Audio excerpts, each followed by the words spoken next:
चलो good morning विद्यार्थी मित्रों। આપણે ધોરણ 12 રસાયણ વિજ્ઞાનમાં 3 ચેપ્ટર પૂરા કર્યા। ચેપ્ટર 2 દ્રાવણો, ચેપ્ટર 3 વિદ્યુત રસાયણ અને ચેપ્ટર 4 રાસાયણિક ગતિકી। આ ત્રણેય ચેપ્ટરના સ્વાધ્યાયના દાખલાઓ અને એમસીક્યુ બરોબર ધ્યાન આપીને કરવાના છે। નો થાય એટલા પૂછી લેજો। અને બધાએ હવે રેફરન્સ બુક લઈ લીધી હશે તો રેફરન્સ બુકમાંથી એમસીક્યુ છે તમારી રીતે સોલ્વ કરવાના છે। બને એટલા વધારે એમસીક્યુ સોલ્વ કરો જે બોર્ડમાં પણ કામ આવશે, નીટમાં, ગુજકેટમાં અને જેડબલઈ ત્રણેય કોમ્પિટિટિવ એક્ઝામમાં પણ એમસીક્યુ નું બહુ મહત્વ છે। તો હવે આપણે નવો પાઠ શરૂ કરવા જઈ રહ્યા છીએ।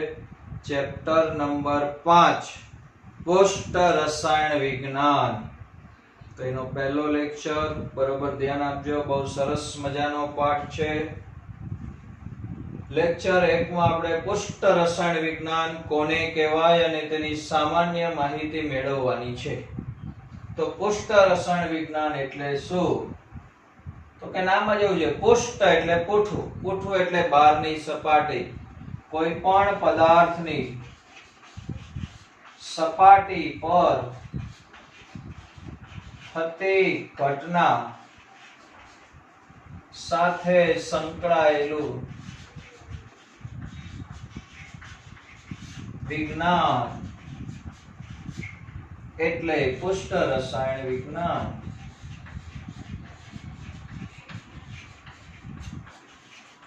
શું કીધું છે? પદાર્થની સપાટી પર થતી ઘટના, એ ઘટના સાથે સંકળાયેલો વિજ્ઞાનનો અભ્યાસ એને કહેવાય પુષ્ટ રસાયણ વિજ્ઞાન। પદાર્થ હોય, એની સપાટી હોય, એ સપાટી ઉપર જે ઘટના બને છે એનો આપણે અભ્યાસ કરવાનો છે। તો આ પાઠમાં આપણે પદાર્થ અથવા દ્રવ્ય છે એ પદાર્થના જથ્થા માટે કલા એવો શબ્દ વાપરશું। કયો શબ્દ વાપરશું? કલા। કલા છે એના 3 પ્રકાર છે, ધ્યાન આપજો। ઘન કલા, પ્રવાહી કલા અને વાયુ કલા। યાદ રાખજો, કલા એટલે નવીન કાંઈ નથી, અવસ્થા જ છે, પદાર્થની અવસ્થા। તો પદાર્થ ઘન અવસ્થામાં હોય, પ્રવાહીમાં હોય અને વાયુમાં હોય। તો પદાર્થ એટલે અવસ્થા, કલા એટલે પણ અવસ્થા। તો ઘન અવસ્થા, પ્રવાહી અવસ્થા અને વાયુ અવસ્થા, જો પદાર્થનો જથ્થો હોય ને ઘન હોય તો એમ કહેવાય ઘન કલા, પ્રવાહી કલા, વાયુ કલા। આ કલા છે શુદ્ધ પદાર્થ હોઈ શકે અથવા મિશ્રણ પણ હોય, આપણે એ નથી વિચારવાનું। આપણે તો એમ કીધું પ્રવાહી કલા એટલે અંતે પદાર્થ પ્રવાહી અવસ્થામાં હોવો જોઈએ, પછી એ પદાર્થ શુદ્ધ પાણી હોય કે પાણીમાં કંઈક ઓગાળેલું હોય, ગમે એ હોય, આપણે તો ફાઇનલ એની અવસ્થા જોવાની। જો એની અવસ્થા છે એ પ્રવાહી હોય તો આપણે એને શું કહેશું? પ્રવાહી કલા। એવી રીતે વાયુ હોય તો વાયુ કલા, ઘન પદાર્થ હોય તો ઘન કલા, એ ઘન પદાર્થ શુદ્ધ હોય, બે ધાતુનું મિશ્રણ હોય, બે પદાર્થનું, એ ગમે તે હોય, પણ આપણે તો ફાઇનલ શું જોવાનું છે? અવસ્થા। તો ખરેખર બે પ્રવાહી અથવા બે પદાર્થ અથવા બે જથ્થામય કલાને આની બીજી વ્યાખ્યામાં આપી શકાય કે બે જથ્થામય કલાને અલગ કરતી હદ અથવા સપાટી પર થતી ઘટના ને શું કહેવાય? પુષ્ટ રસાયણ વિજ્ઞાન। બે જથ્થામય કલાને અલગ કરતી હદ એટલે કે સપાટી પર થતી ઘટનાનો અભ્યાસ એટલે પણ શું કહેવાય? પુષ્ટ રસાયણ વિજ્ઞાન। દાખલા તરીકે સમજો, ક્યાંક બીકર છે, આ બીકરમાં મેં પાણી ભર્યું છે, ચાલુ પાણી, તો અહીંયા એક કલા થઈ ગઈ પ્રવાહી કલા। હવે એની અંદર હું કોઈ ઘન પદાર્થ નાખું છું તો અહીંયા બીજી કલા થઈ ગઈ ઘન, આ ઘન પદાર્થ અને આ પાણી જે પ્રવાહી કલા છે એકબીજા સાથે ક્યાંથી સંપર્કમાં છે તો કે આ ઘન પદાર્થની સપાટી દ્વારા એકબીજા સાથે સંપર્કમાં છે. તો આ ઘન પદાર્થની સપાટી પર જે ઘટના બને એનો આપણે અભ્યાસ કરવાનો. તો આ એમ કહેવાય કે પ્રવાહી કલા અને ઘન કલા એકબીજા સાથે સંપર્કમાં છે. ચલો, તો આ જ્યાંથી સંપર્કમાં હોય એને આપણે હદ કીધી, અથવા એને સપાટી કહેવાય, અથવા એને અંતરાપૃષ્ઠ કહેવાય. શું કહેવાય? અંતરાપૃષ્ઠ. આ ત્રણે એક જ નામ છે. હદ એટલે બાઉન્ડ્રી, સપાટી એટલે બાઉન્ડ્રી થાય, અને અંતરાપૃષ્ઠ એટલે બહારની સપાટી. કોઈ પણ બે કલા વચ્ચે અંતરાપૃષ્ઠ છે કે નહીં, અંતરાપૃષ્ઠ છે કે નહીં, અંતરાપૃષ્ઠ છે તે દર્શાવવા માટે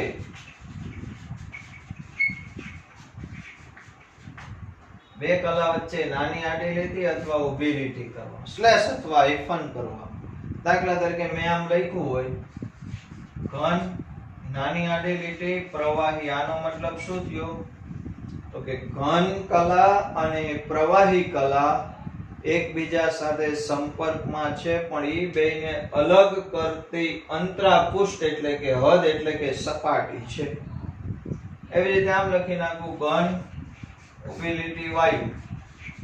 તો આનો મતલબ એવો થયો કે ઘન અને વાયુ છે એ બે વચ્ચે અંતરાપૃષ્ઠનું અસ્તિત્વ છે. કોનું અસ્તિત્વ? અંતરાપૃષ્ઠનું અસ્તિત્વ છે એવું નક્કી થાય. તો સમજાય છે આટલું? બાઉન્ડ્રી અથવા હદને દર્શાવે તો નાની આડી લીટી અથવા મોટી ઊભી લીટી કરવામાં આવે. પણ યાદ રાખજો એ વાયુ વચ્ચે અંતરાપૃષ્ઠ હોતું નથી. કેમ? તો કે બે વાયુ ભેગા કરો તો એકબીજામાં મિશ્ર થઈ જાય, ખબર ન પડે ક્યાંથી કયો વાયુ છે. તો બે વાયુ વચ્ચે અંતરાપૃષ્ઠ હોતું નથી. ઘન પ્રવાહી વચ્ચે હોય, પ્રવાહી અને વાયુ વચ્ચે હોય, ઘન અને વાયુ વચ્ચે હોય, પણ વાયુ વચ્ચે હોતું નથી. તો અંતરાપૃષ્ઠ કોનું બનેલું હોય? તો કે સમજો અંતરાપૃષ્ઠ એ જથ્થામય કલાના કણોનો સમૂહ હોય છે. અંતરાપૃષ્ઠ શેનું બનેલું હોય? કે જથ્થામય કલાના કણોનો સમૂહ. સમજો ભાઈ કે આ એક મેં કોલસાનો ટુકડો લીધો છે, કોલસાનો ટુકડો. તો એનું બહારની સપાટી છે શેની બનેલી હોય? ભઈલા કોલસાનો ટુકડો હોય તો બહારની સપાટી, જે કોલસાની બહારની સપાટી છે એ સોનાની ન બની. એ બહારની સપાટી છે એ કોલસાના કણોનો જ સ્તર હોય. કોનો સ્તર હોય? કોલસાના કણોનો સ્તર. આ ચોક છે ભાઈ, તો આ ઘન પદાર્થ છે, આની બહારની સપાટી કોની બની હોય? તો કે આ ચોકના જ અણુઓ છે એની બહારની સપાટી, એટલે એને કહેવાય અંતરાપૃષ્ઠ. એટલે કીધું છે અંતરાપૃષ્ઠ એ જથ્થામય કલાના કણોનો જ સમૂહ હોય છે. અંતરાપૃષ્ઠની જાડાઈ કેટલી? અંતરાપૃષ્ઠની જાડાઈનો આધાર, તો કે અંતરાપૃષ્ઠની જાડાઈનો આધાર કલાના કણોના કદ ઉપર હોય છે. કલાના કણોના કદ પર હોય છે. કે ભાઈ બહારનું પૂઠું જાડું કેટલું, બહારનું સ્તરની જાડાઈ કેટલી છે ખબર કેમ પડે? તો કે જો કણોના કદ મોટા હોય, સમજો સિમ્પલ ડિફરન્સ લઉં છું કે બે બીકર લઈ લઉં, એક બીકરમાં ઝીણી રેતી ભરું, ઝીણી રેતી, અને બીજા બીકરમાં મોટા કાકરા ભરું. આપણે સમજવા માટે છે. તો જે ઝીણી રેતી છે એનું ઉપરનું સ્તર છે એને અંતરાપૃષ્ઠ કહેવાય, એમ કાકરાનું ઉપરનું સ્તર છે એને અંતરાપૃષ્ઠ કહેવાય. તો કયામાં પૃષ્ઠ જાડું હશે? તો કે કાકરામાં જાડું સ્તર હોય. કેમ કાકરામાં જાડું સ્તર? તો કે કાંકરાના કણો છે એ મોટા છે. કાંકરાના કણોના કદ કેવા છે? મોટા છે. જેમ કણોના કદ મોટા હોય એમ અંતરાપુષ્ઠ એટલે કે બહારની સપાટી જાડી કહેવાય. જો અહીંયા ઝીણી રેતી છે એટલે કણોના કદ નાના છે એટલે અંતરાપુષ્ઠ કેવું કહેવાય? પાતળું કહેવાય. તો અંતરાપુષ્ઠની જાડાઈનો આધાર કોના ઉપર? તો કે જથ્થામય કલાના કણોના કદ ઉપર છે. તો શું છે પુષ્ઠ ઘટના? સમજાઈ ગયું? ફરી એકવાર, તો કે કોઈ પણ પદાર્થની સપાટી પર થતી ઘટનાનો અભ્યાસ જે વિજ્ઞાનમાં કરવામાં આવે એને કહેવાય પુષ્ઠ રસાયણ વિજ્ઞાન. અહીંયા નવો શબ્દ આવશે કલા. તો કલા એટલે અવસ્થા જ. કલાના 3 પ્રકાર હોય: ઘન કલા, પ્રવાહી કલા અને વાયુ કલા. યાદ રાખજો, કલા તરીકે શુદ્ધ પદાર્થ હોય અથવા મિશ્રણ હોય, એ ગમે તે હોય, આપણે એની ભૌતિક અવસ્થા જોવાની છે. બે પદાર્થ વચ્ચે અંતરાપુષ્ઠ એટલે હદનું અસ્તિત્વ છે કે નહીં કેમ દર્શાવવું? તો કે એના વચ્ચે નાની આડી લીટી અથવા ઊભી લીટી કરી. હા, બે વાયુ વચ્ચે ક્યારે અંતરાપુષ્ઠ હોતું નથી. તો ખરેખર અંતરાપુષ્ઠ શેનું બનેલું છે? તો કે અંતરાપુષ્ઠ એ જે પદાર્થ છે, આપણે એને જથ્થામય કલા કીધી, એ કલાના જ કણોનો સમૂહ છે. અને અંતરાપુષ્ઠની જાડાઈ કેટલી એનો આધાર કોના ઉપર? તો કે અંતરાપુષ્ઠની જાડાઈનો આધાર કલાના એટલે કે જે પદાર્થ છે એના કણોના કદ ઉપર છે. તો ખરેખર પુષ્ઠ ઘટના શું છે? તો કે પુષ્ઠ ઘટના એ બે કલાને અલગ કરતી પરંતુ સંપર્કમાં રાખતી સપાટી પરની ઘટના. બરાબર સમજો, પુષ્ઠ ઘટના શું છે? તો કે પુષ્ઠ ઉપર થતી ઘટના. તો કે બે કલાને અલગ કરતી પરંતુ સંપર્કમાં રાખતી સપાટી પરની ઘટના. પહેલા હું એમ કહું છું અલગ કરતી, પાછું એમ કહું છું સંપર્કમાં રાખતી. દાખલા તરીકે પાણી અને આની અંદર મેં નાખ્યો તો આ કોલસો ધારો. તો આ પાણી અને કોલસો છે એ એકબીજાથી અલગ ક્યાંથી પડે છે? તો કે આ કોલસાની બહારની સપાટી છે ને પાણી અને કોલસાને અલગ કરે છે. અને એકબીજા સાથે સંપર્કમાં ક્યાંથી છે? તો કે એ પણ આ જ બહારની સપાટી દ્વારા જ બે એકબીજાને સંપર્કમાં રહી છે. તો એમ કહેવાય કે બે પદાર્થ અથવા બે કલાને અલગ કરતી પરંતુ સંપર્કમાં રાખતી જે સપાટી છે, એ સપાટી પર જે ઘટના બને છે એ ઘટનાને કહેવાય પુષ્ઠ ઘટના. શું કહેવાય? પુષ્ઠ ઘટના. સમજાય છે? પુષ્ઠ ઘટના કોને કહેવાય? પુષ્ઠ ઘટના. તો કે બે કલાને અલગ કરતી પરંતુ સંપર્કમાં રાખતી સપાટી પરની ઘટના છે. તો આટલું બરોબર જોઈ લો, સ્ક્રીનશોટ લેતા રહેજો એટલે લખવામાં અને સમજવામાં અનુકૂળતા રહે. ચાલો હવે આપણે પુષ્ઠ ઘટનાના કેટલાક ઉદાહરણ સમજવાના છે. તો પુષ્ઠ ઘટનાના ઉદાહરણ, પહેલું વિલયન. વિલયન એટલે શું સમજતા જઈએ. વિલયન એટલે ઓગાળવું. શું? વિલયન એટલે ઓગાળવું.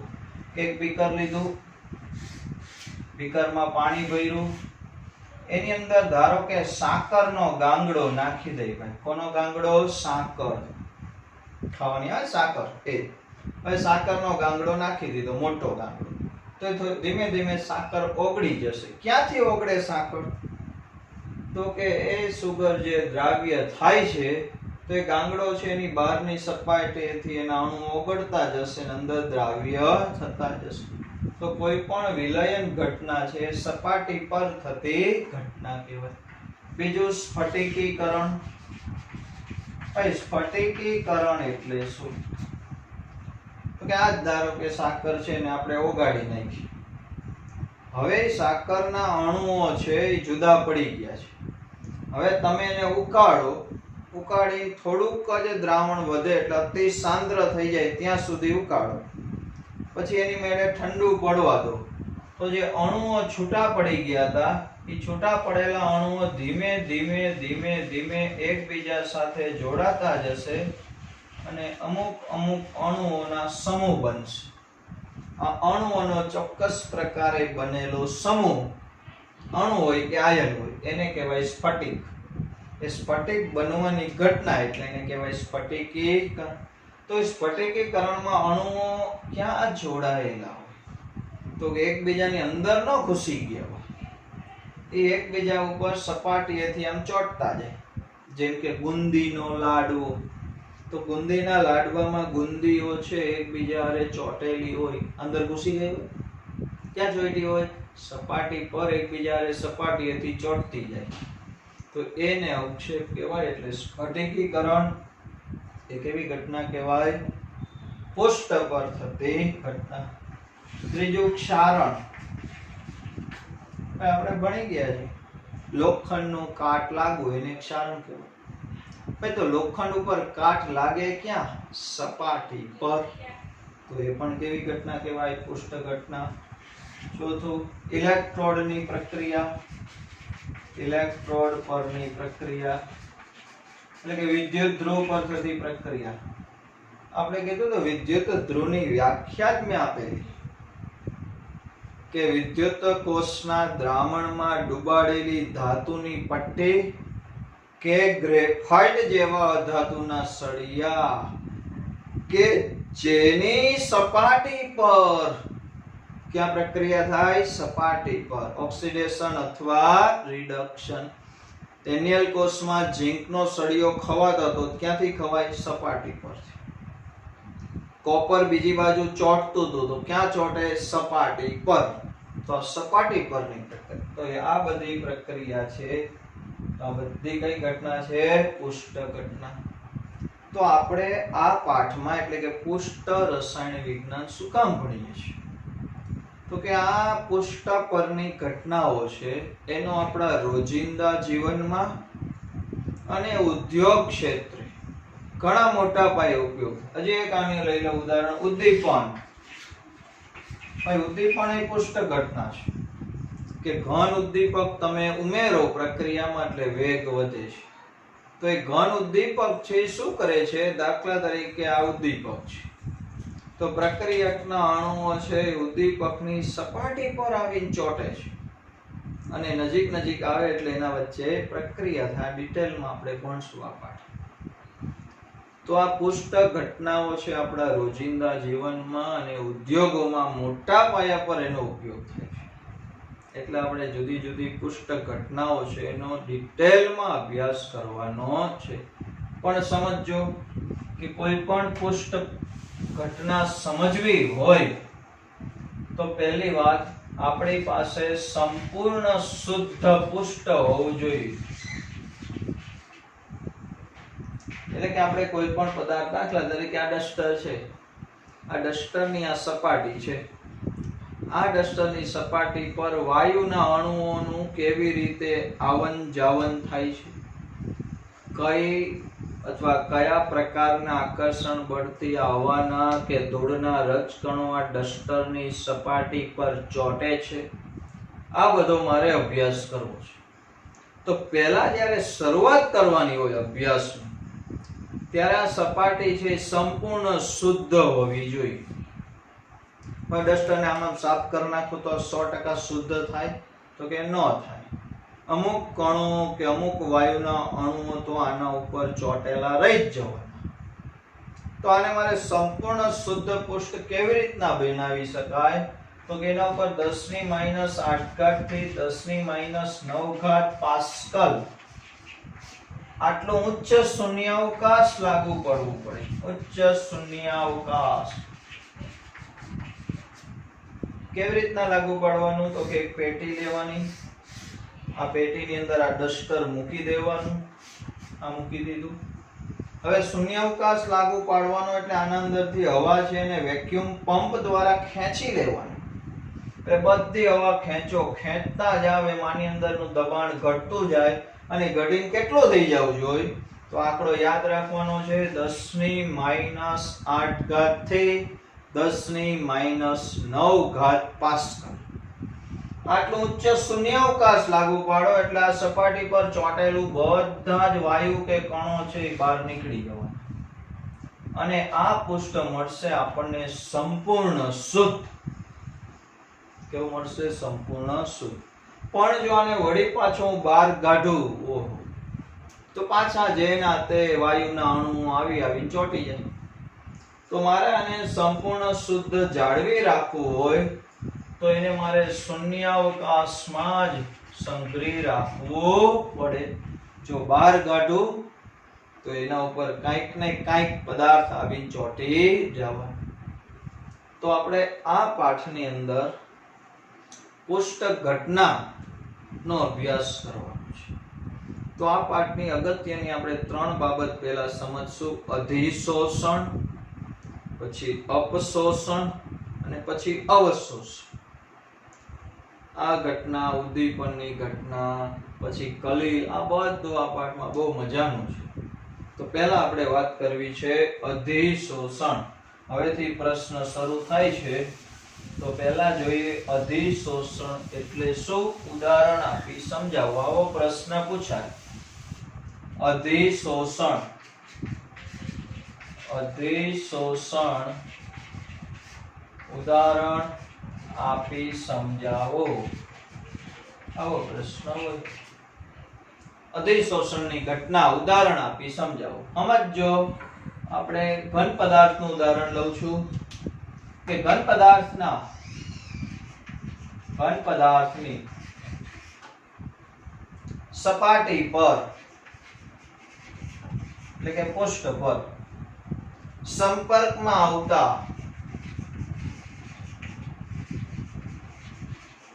અન્ય પદાર્થના, હવે અન્ય પદાર્થ તરીકે ઘન હોય, પ્રવાહી હોય કે વાયુ ગમે તે, પણ આપણો ઘન પદાર્થ છે એની સપાટી પર સંપર્કમાં આવતા અન્ય પદાર્થના કણો આકર્ષાય અને જળવાઈ રહે છે.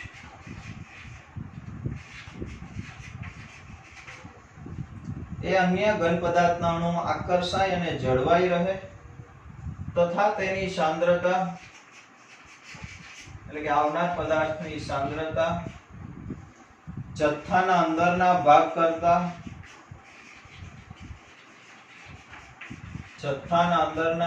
કરતા સપાટી પર વધુ હોય તો તે ઘટનાને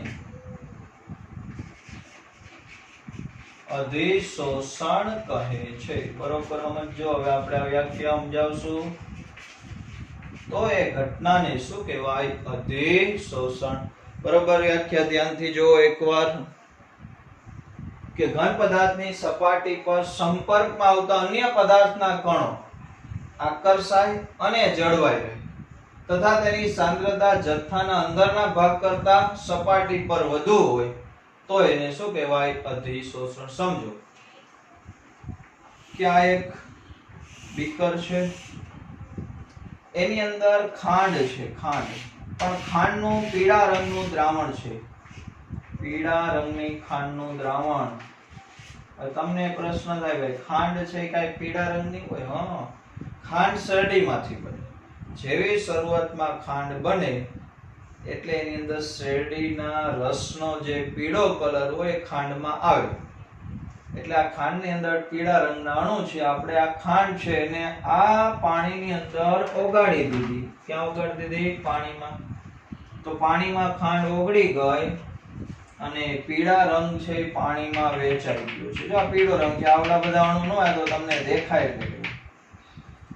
તો આ એક જથ્થામય કલા છે. હવે આની અંદર હું ચારકોલ નાખું છું, કોલસો. દાખલા તરીકે આ એક્ટિવેટેડ ચારકોલ કોલસાનો ટુકડો નાખું છું.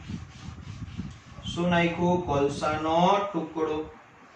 જેવા કોલસાનો ટુકડો નાખીશ એટલે આ દ્રાવણમાંથી, પીળા રંગના ખાંડના દ્રાવણમાંથી પીળા રંગના અણુઓ છે એ આકર્ષાય અને આ કોલસાની સપાટી પર ચોંટી જાય છે.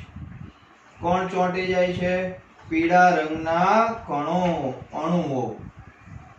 તો કોલસાની સપાટી પર પીળા રંગના અણુઓ ચોંટી ગયા. પીળા રંગના અણુ અંદર બહુ નથી જતા, કોલસાની અંદર નથી જતા, માત્ર ક્યાં ચોંટેલા રહેશે? સપાટી પર. તો સપાટી પર ચોંટી જાય. હવે સમજો કે ઘન પદાર્થ હતો આપણો કોલસો, એની સપાટી પર સંપર્કમાં આવતા અન્ય પદાર્થના, એટલે આપણે અહીંયા પીળા રંગના અણુ લઈએ. એ પીળા રંગના કણો આકર્ષાયા પહેલા અને અહીંયા ચોંટી ગયા એટલે જળવાઈ રહ્યા. હવે અહીંયાથી ઉખડતા નથી. અને તે એટલે કે પીળા રંગની સાંદ્રતા આ કોલસાની અંદર અથવા તો આ દ્રાવણની અંદર બીજે બધે કરતા અહીંયા અણુઓ વધારે નજીક છે એટલે અહીંયા સાંદ્રતા વધુ કહેવાય. તો એની જથ્થાની એટલે કે કોલસાની સપાટી પર અંદર જથ્થાના અંદરના ભાગ કરતા સાંદ્રતા વધુ હોય તો આ ઘટનાને શું કહેવાય? અધિ એટલે કે બહારનું સ્તર. કોલસાના બહારના સ્તર ઉપર રંગનું શું થયું કહેવાય? અધિશોષણ. જે પદાર્થનું અધિશોષણ થાય તેને અધિશોષિત કહેવાય. અને જેના પર અધિશોષણ થાય તેને અધિશોષક કહે છે. બે વાત આવી ગઈ. જે પદાર્થનું અધિશોષણ થયું હોય એને અધિશોષિત કહેવાય. અહીંયા પીળો રંગ છે, પીળો રંગ એને શું કહેવાય? અધિશોષિત. અને આ કોલસો છે જેના ઉપર અધિશોષણ થયું એને કહેવાય અધિશોષક. શું કહેવાય? અધિશોષક. તો સમજાણી આ ઘટના અને કહેવાય અધિશોષણની ઘટના. તો અધિશોષણની ઘટના થાય છે ક્યાં? તો કે પદાર્થની સપાટી ઉપર.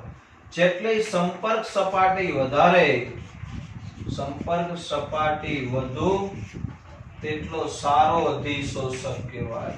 એવો સારો અધિશોષક એ વધારે અધિશોષણ કરી શકે. તો જેમ સંપર્ક સપાટી વધારે એમ અધિશોષણ વધારે.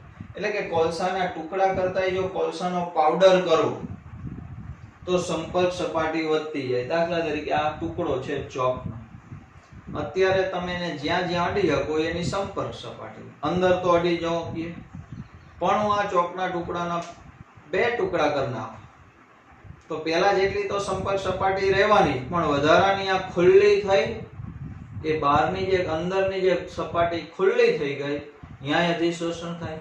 તો જેમ આના ટુકડા કરતો જાવ ભૂકો કરી નાખું એમ સંપર્ક સપાટી વધે એટલે અધિશોષણ વધે. તો આવા સારા અધિશોષક પદાર્થ કયા? તો યાદ રાખજો, સારા અધિશોષક પદાર્થ કયા? તો કે ચારકોલ, સિલિકા જેલ, એલ્યુમિના, માટી. આ બધા બહુ સારા અધિશોષક પદાર્થ છે. કેમ? તો કે બધામાં ભૂકો થઈ શકે છે, એની સંપર્ક સપાટી વધારે છે અને ઝડપથી અન્ય પદાર્થનું પોતાની સપાટી પર અધિશોષણ કરે. એટલે આને બધાને બહુ સારા અધિશોષક કહેવાય. ચારકોલ કોલસો, એલ્યુમિના Al2O3 માટી તો જોઈ જ હોય. સિલિકા જેલ, એનું નામ સિલિકા જેલ છે, એ જેલી જેવું ન હોય. બધાએ જોઈ હશે સિલિકા જેલ. આપણે કોઈ નવી વસ્તુ ખરીદીએ, મોબાઈલ છે, પાણી પીવાની વોટર બોટલ ખરીદો, પછી બેનો ચામડાના પર્સ ખરીદતા હોય તો એ બધાની અંદર નાનકડું એક પાઉચ આવે, વ્હાઈટ કલરનો પાઉચ હોય ને એની અંદર દાણા દાણા હોય. એ વ્હાઈટ કલરના પાઉચ ઉપર લખેલું હોય સિલિકા જેલ, જો તમે વાંચ્યું હોય અને તોડીને જોવો તો તમને કાચ જેવા ઝીણા ઝીણા દાણા દેખાય, એ છે સિલિકા જેલ. એ બહુ સારો ભેજ શોષક એટલે કે ભેજનું અધિશોષણ કરી શકે છે. તો વાત થઈ અધિશોષણ. ફરી એકવાર કહી દઉં છું, ઘન પદાર્થની સપાટી પર અન્ય પદાર્થના અણુ આકર્ષાય અને જળવાઈ રહે તેની સાંદ્રતા સપાટી પર જથ્થાના અંદરના ભાગ કરતા વધુ હોય તો એ ઘટનાને શું કહેવાય? અધિશોષણ. સમજાય છે? જોઈ લેજો એકવાર બરોબર.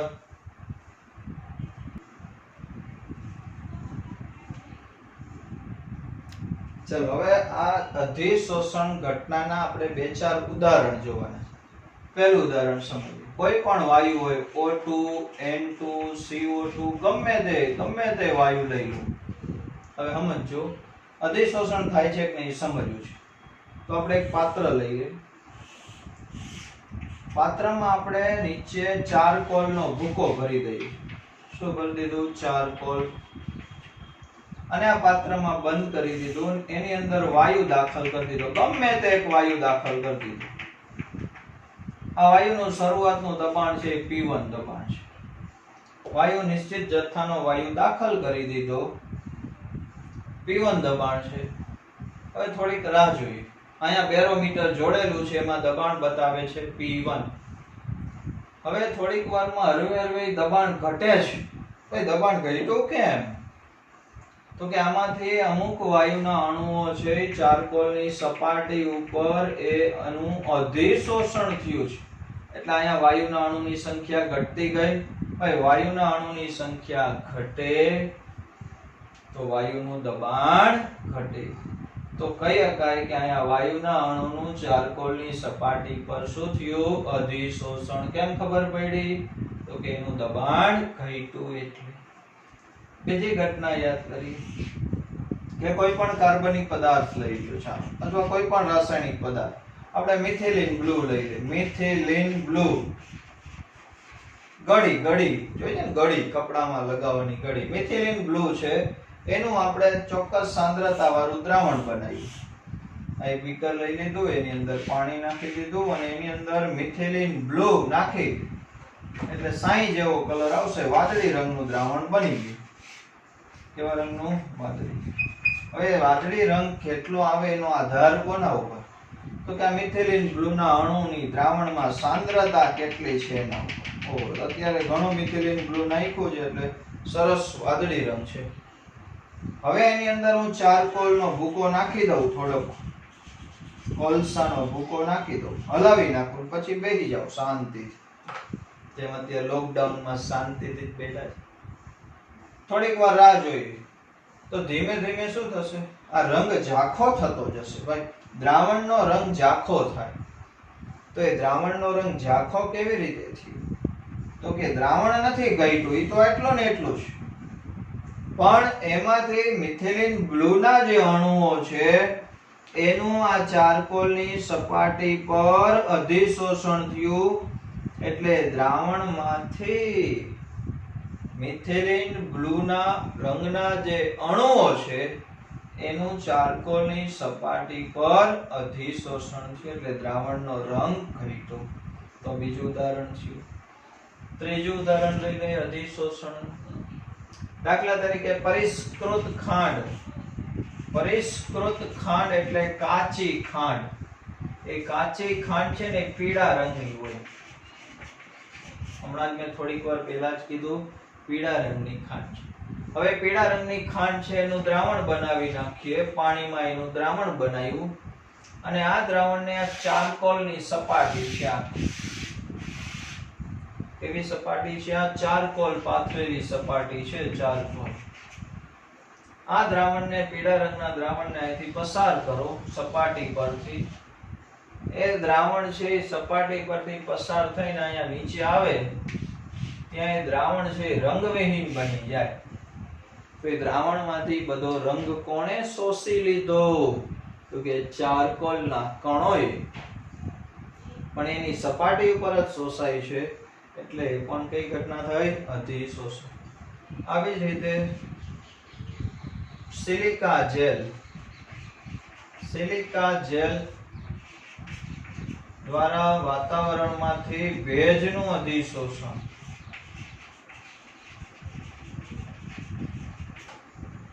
ભેજનું અધિશોષણ કે ભેજવાળી હવા હોય, ભેજવાળી હવા એને તમે સિલિકા. આ દાખલા તરીકે આ એક પાત્ર છે, આમાં હવા છે એ ભેજવાળી છે.